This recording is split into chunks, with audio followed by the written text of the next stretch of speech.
오늘 읽으신 본문 누가복음 7장 18절로 23절 말씀을 통해서 오늘 우리에게 주시는 그런 말씀을 부여잡고 또 적용하며 기도하기를 주님의 이름으로 축복합니다. 자, 오늘 본문 말씀 18절에서 20절 말씀 보면은요, 이 요한의 세례 요한의 질문에 대해서 말씀을 해주고 있는데요.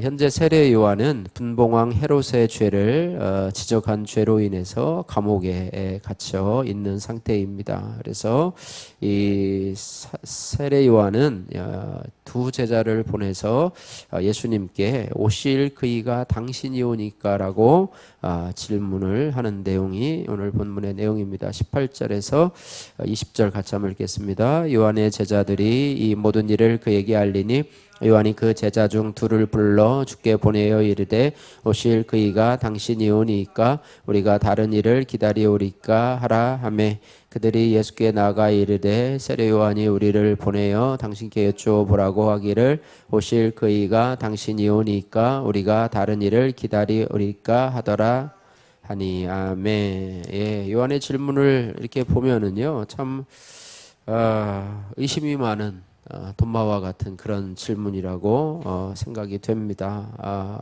예수님 세례 요한이 예수님이 오실 길을 예비하면서 나는 그의 신들매도 풀지 못하리라 라고 겸손한 표현을 하고 요한복음을 보면 보라 세상 죄를 지고 가는 하나님의 어린 양이로다 라고 하면서 했는데도 불구하고 옥에 갇히니까 믿음이 약해지고 또 마음이 약해져 가지고 그 제자들을 불러 가지고 오실 그이가 당신입니까 라고 하는 그런 참 어떻게 보면 참 믿음 없는 불신앙의 말을 하고 있는 것을 보게 됩니다. 그래서 세례 요한도요. 세례 요한은 하나님이 아니죠. 세례 요한은 메시아가 아니죠. 세례 요한은 주님의 오실 길을 예비한 어떻게 보면 특별하게 선택받은 자임에도 불구하고 이런 질문을 하는 것을 보면 그도 역시 죄인임을 고백하게 됩니다. 예, 그래서 죄성을 가진 인간이기에 예수님의 존재를 의심한 것이라 볼 수 있습니다. 우리도 마찬가지입니다. 우리도 예수님의 존재를 의심할 때가 있어요. 어떤 때는 참 임재 가운데서 주님을 찬양하면서 이제 선신하며 살아야 되겠다라고 하지만 우리의 믿음이 떨어지고 또 은혜가 약해질 때에는 예수님의 존재를 의심하게 되고 예수님께서 과연 우리 가정의 문제를 해결해 주실까 또 내 질병을 치유해 주실까 이렇게 하면서 의심할 때가 있다라고 하는 것인데 그러나 의심의 마음을 가지고 혼자만 품고 또 혼자만 고민하다가 혼자만 실족하는 그런 사람이 아니라 그것을 가지고 솔직하게 주님 앞에 나오는 것도 또 공동체로 가지고 나오는 것도 중요하다고 생각이 됩니다. 꿍 하면 말도 하지 않으면 아무도 그것을 알지 못합니다. 그러나 그런 것조차도 그래서 우리가 하나님 앞에 기도할 때도 하나님 앞에 때로는 원망의 기도도 하고 불평의 기도도 하고 또 탄식의 기도도 하고 이렇게 하면서 하나님 앞에 그냥 좋은 채 하고 또 안 아픈 채 하고 안 그런 채 하고 외식하는 기도는 하나님이 받지 아니하시고 진실한 기도를 받으신다 이렇게 말해요. 우리 한마디를 기도하더라도 우리가 진실한 기도 또 하나님 앞에 질문하는 자세는 너무 좋습니다. 하나님 솔직히 제가 이것이 믿어지지 않는데 이 말씀이 믿어지지 않는데 또 예수님의 존재가 믿어지지 않는데 예수님이 하나님이신 것을 믿어지지 않는데 그런 믿음을 달라고 기도하는 것 이거는 너무나 귀한 질문이라고 하는 거예요. 그래서 오늘 요한의 질문은 어떻게 보면 좀 연약한 믿음의 고백이라고 생각하고 어떻게 세례 요한이 저런 질문을 할 수 있나 생각이 들지만 그러나 솔직하게 묻는 것은 부끄러운 것이 아니라고 하는 것입니다. 오히려 모르면서 마치 아는 것처럼 물어보지 않는 것이 더 문제라고 하는 것이지요. 그래서 우리가 우리의 의심하는 마음, 불신의 마음을 주님 앞에 솔직히 고백하고 나의 믿음 없음을 주님 앞에 고백하고 또 우리 가정의 문제들, 내가 해결할 수 없는 문제들을 가지고 주님 앞에 하나님 저는 할 수 없는데 하나님 해결해 주세요라고 하면서 기도하는 세례 요한의 질문이 오히려 실족을 막는 그런 비결이 아닌가 이렇게 생각이 됩니다. 마음속에 스트레스를 많이 쌓아놓고 있다가 좋은 사람 같지만 마지막에 한 번 폭발하면 그것이 큰 문제가 되는 것처럼 여러분 작은 문제도요 가족들 간에 또 성도들 간에 자꾸 풀고 또 대화로 또 질문하고 이야기를 하면서 이렇게 나가는 것이 오히려 건강한 신앙의 모습이고 인격의 모습이라고 생각이 됩니다. 적용 질문입니다. 나는 예수님의 존재나 믿음에 대한 의심이 들 때 입을 다뭅니까? 아니면 질문을 합니까? 두 번째로 21절에서 22절에 그에 대한 예수님의 대답에 대해서 말씀하고 있는데요. 요한의 질문에 대해서 예수님은 치유와 복음의 사역을 예언한 이사야의 말씀, 이사야 35장 5절에서 6절, 5절 또 61장 1절 말씀을 통해서 답변을 해주시는 것 보게 됩니다. 21절에서 22절 같이 한번 읽겠습니다. 마침 그때 예수께서 질병과 고통과 및 악기 들린 자를 많이 고치시며 또 많은 맹인을 보게 하신지라. 예수께서 대답하여 이르시되 너희가 가서 보고 들은 것을 요한에게 알리되 맹인이 보며 못 걷는 사람이 걸으며 나병 환자가 깨끗함을 받으며 귀먹은 사람이 들으며 죽은 자가 살아나며 가난한 자에게 복음이 전파된다 하라. 내가 메시아라 이렇게 얘기하지 아니하고 지금 병자가 치유되고 또 귀신이 쫓겨나가며 또 나병 환자가 깨끗함을 받으며 귀먹은 사람이 들으며 죽은 자가 살아나며 가난한 자에게 복음이 전파되는 이런 사건들을 가서 보고 들은 것을 요한에게 말하라. 그 말을 하면 요한이 어떻게 생각을 할까요? 맞구나, 저분이 메시아시구나 라고 생각을 하게 될 것입니다. 이에 요한은요 제자들로부터 예수님이 메시아라고 하는 확실한 답을 전해 들었을 것입니다. 예수님은 우리의 어려운 환경 가운데서 가장 확실하고 정확하게 말씀으로 응답하시는 하나님이시라고 하는 것입니다. 큐티를 할 때도 거기에 빈노트를 보면은요 질문하기가 있어요. 질문하기. 여러분 거기 큐티 보시면 질문하기, 묵상하기, 적용하기, 기도하기가 있어요. 그래서 그 말씀을 본문 말씀을 읽으면서 제대로 큐티를 하려면 질문을 해야 돼요. 그 질문에서 그 본문을 읽으면서 이런 부분은 어떤가? 왜 예수님은 왜 이렇게 하셨을까? 왜 예수님은 오늘 이사야의 본문을 제시하셨을까? 당신이 직접 메시아라고 얘기를 하지 않고 왜 이사야의 말씀을 통해서 너희가 보고 들은 것을 말하라고 말씀하셨을까? 왜 세례 요한은 믿음이 좋은 사람인데 왜 당신이 오실 그인이다라고 그의 제자들을 통해서 예수님에게 묻는 것일까라고 하면서 그런 질문들을 하면서 큐티를 하는 것 좋습니다. 또 여러분 기도를 할 때에도 좋은 질문을 하는 것 중요하지요. 학생들이 선생님의 강의나 또 어떤 뭐 수업을 들을 때도 질문하는 친구들이 있어요. 질문하는 친구들 물론 뭐 이상한 질문하고 뭐 언제 끝납니까? 뭐 화장실 가도 됩니까? 뭐 이런 질문하는 친구들도 있지만 그러나 좋은 질문하는 친구들이 있어요. 그럼 선생님도 반응이 아무도 없는 것보다는 누가 질문을 하고 그런 부분을 아이들이 잘 알지 못하는구나라고 하면서 친절하게 답변을 해주면서 하는데 우리 주님께서도 우리가 질문하며 큐티하고 또 질문하며 기도하면 하나님도 아마 기뻐 네가 이런 부분에 연약하구나. 그래서 내가 이런 부분에 어떻게 보면 맞춤식으로 응답을 해주실 줄로 믿습니다. 그래서 여러분들이 두리뭉실하게 하지 말고 여러분 구체적으로 기도를 하고 또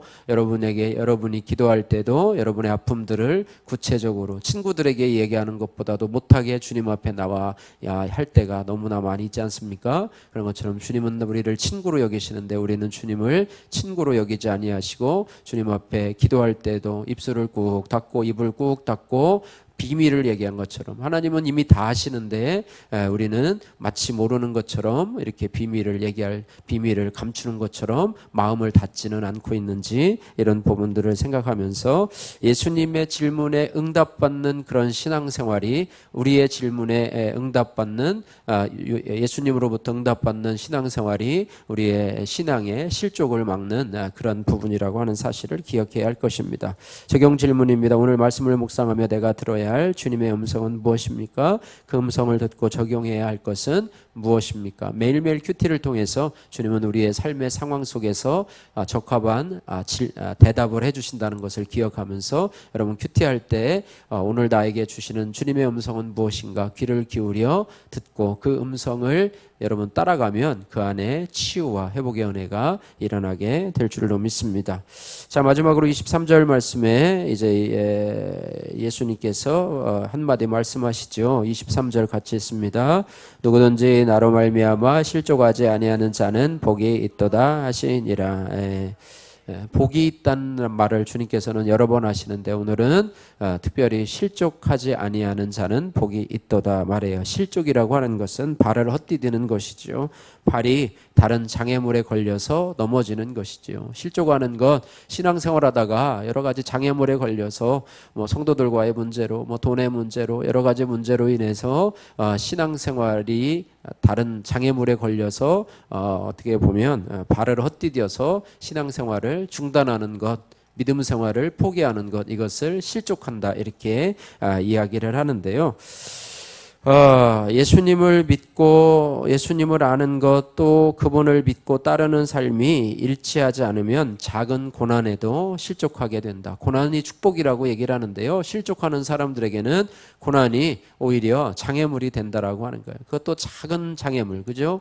어떻게 보면 참 별것도 아닌 것 때문에 우리가 다칠 때도 있지 않아요. 그런 것처럼 우리가 늘 신앙생활에 있어서 조심해야 된다. 라고 말씀하고 있습니다. 그래서 우리는 늘 하나님 앞에 질문이 있을 때, 의심하는 마음이 있을 때 그것을 감추지 말고 때로는 공동체에 우리의 고민들을 나누고, 여러분 소그룹을 하는 이유가요, 가서 옛날 구역 예배하는 것처럼 그냥 인도자의 말씀 듣고 그냥 아멘하고 세상 얘기하다 오는 것이 아니라요, 여러분 궁금한 것, 또 여러분 질문한 것, 또 신앙적인 어떤 궁금한 것, 이런 것들을 나누면서 서로 간의 신앙의 어떤 그런 도모를, 성장을 도모하는 것이 바로 소그룹이라고 하는 것입니다. 그래서 고난 앞에서 우리가 주님 앞에 나오고 또 공동체에 나와서 물어야 이것이 바로 실족하지 않는 삶의 비결이고 성도가 이 땅에서 누릴 복이라고 하는 것입니다.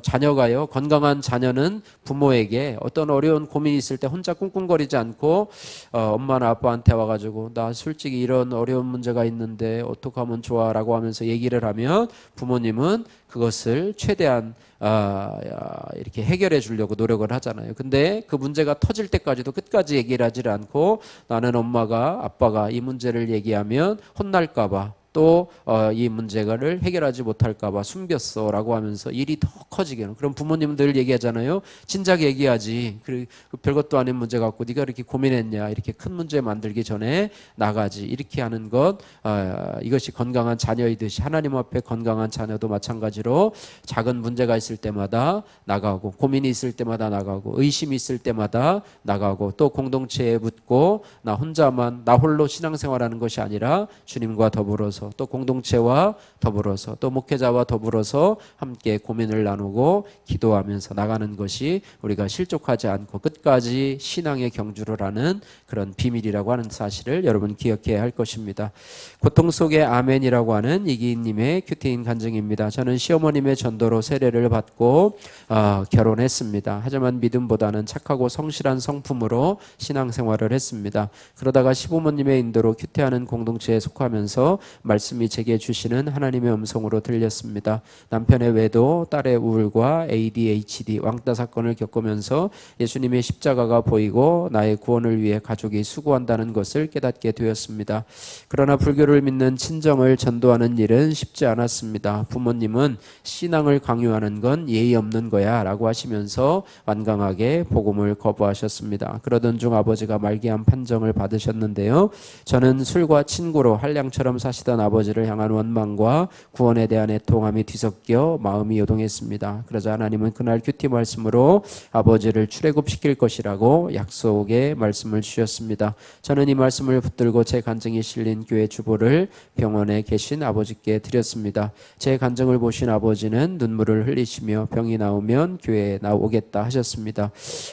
하지만 이후 성당이 좋다고 하셨습니다. 이에 저는 예수님을 의심한 요한처럼 아빠가 이제 와서 내 말을 들어줄 리 없다 없지라고 하며 하나님을 원망했습니다. 그러자 몇 주 뒤 아버지의 상태가 갑자기 나빠졌습니다. 저는 교회 공동체에 기도를 부탁한 지 영적 기도문을 가지고 아버지를 찾아갔습니다. 아버지는 저의 기도를 따라 자신이 죄인임을 눈물로 고백하셨습니다. 이후 저는 3일간 아버지를 간병하며 살갑지 못한 딸이어서 죄송해요. 천국에서 만나요 라고 말씀드렸습니다. 아버지는 진통제가 안 들어 고통스러운 상황에서도 주님을 부인하지 않고 아멘을 외쳤습니다. 그것이 아버지의 마지막 모습이었습니다. 아버지와 이 땅에서 아름다운 작별을 하게 하시고 아버지의 출애굽으로 제가 성품이 아닌 믿음으로 나가게 하신 하나님께 감사드립니다. 나의 적용은 완강하신 어머니가 구원받도록 일주일에 2번 이상 전화하고 찾아뵙겠습니다. 교회 전도 축제가 다가올 때 어머니께 축복을 보내드리겠습니다. 입니다.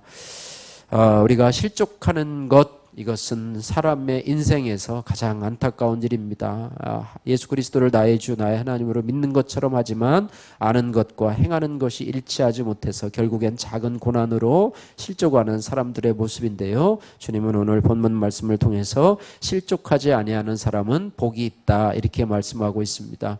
여러분 실족하지 않기를, 여러분 끝까지 신앙의 완주를 하기를 주님의 이름으로 축복합니다. 실족하지 않으려면 우리 자녀가 부모에게 하듯이 늘 질문하고 고민들을 우리 주님 앞에 기도하면서 아뢰고 또 우리 교회 공동체에 함께 나누면서 이런 문제가 커지기 전에 풀어가면서 우리의 신앙생활을 한다면 우리는 결코 실족하지 아니하고 하나님 앞에 끝까지 믿음의 승리를 하게 될 줄로 믿습니다. 기도하겠습니다. 사랑의 하나님 아버지 감사합니다. 실족하지 아니하는 자는 복이 있다 말씀하는데 혹시 내가 요즘에 실족하게 될 문제, 인간관계나 또 신앙생활에 또 가족과의 관계, 하나님 이런 섭섭함의 문제, 이런 불편함의 문제들이 있는데 혹시 나 스스로 해결한다고 혼자 고민하고 있지는 않은지, 혼자 판단으로 또 내 생각으로 좋지 않은 쪽으로 생각을 하면서 인간관계나 또 신앙생활에 아버지 여러 가지 장애물 때문에 힘들어하고 있다면 이것들을 주님 앞에 솔직히 아뢰며 또 공동체에 이 문제를 나누며 삶의 지혜를 나눌 수 있도록 주여 은혜 베푸시고 역사하여 주옵소서.